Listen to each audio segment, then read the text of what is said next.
Édouard Cavé s'entraîne à la patinoire du quartier. Il est tombé en amour avec le hockey à l'âge de 4 ans. Mon premier gros souvenir, c'est voir les Canadiens gagner la Coupe Stanley en 1986. 7 ans plus tard, il commence lui-même à pratiquer officiellement le sport. Il raconte qu'il était bien souvent le seul joueur noir de son équipe, parfois même de la Ligue. Il affirme s'être fait insulter et traiter du mot en haine à quelques reprises. Maintenant, c'est avec ses enfants qu'il fréquente les arénas. Encore une fois, de nouvelles allégations de racisme font surface dans le monde du hockey mineur en Outaouais. Alleged incidents of racism and discrimination on the ice in Quebec. C'est pas acceptable. Clairement, il faut encore énormément de sensibilisation pour que ça l'arrête. En mars 2022, des jeunes noirs de l'Outaouais sont victimes de racisme. Ces histoires font la une. Édouard parcourt les articles avec beaucoup d'intérêt. Les expériences négatives de son enfance refont surface. C'est dur à lire aussi. C'est dur à... Surtout avec mon garçon qui joue au hockey, c'est dur de dire que j'enverrai mon garçon dans un environnement de ce genre. Wadan Sougoufara joue et arbitre au hockey.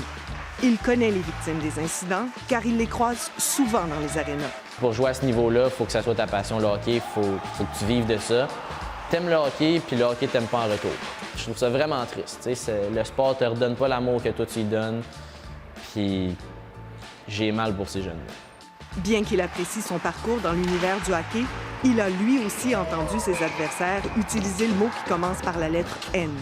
Chaque fois, il s'est senti impuissant et frustré. Si l'autre équipe elle veut me dire des propos racistes, ben mon équipe n'a pas de contrôle là-dessus, on peut pas les pénaliser. Ça serait juste de la violence si tu veux te venger, puis on s'entend, ça sert à rien.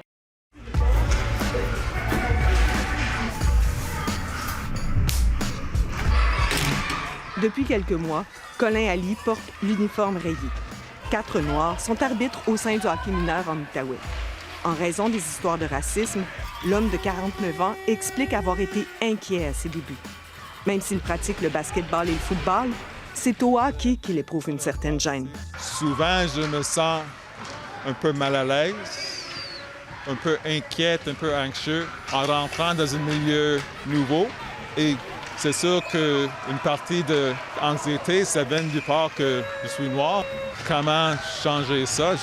Partie, peut-être juste ma perception, mais le fait que j'ai les sentiments-là indique qu'il y a quelque chose qu'on pourrait essayer d'améliorer.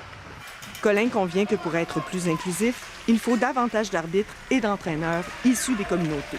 S'il y a quoi que ce soit qui arrive sur la glace, un commentaire raciste, j'imaginerais qu'il aurait la confiance de partager avec moi.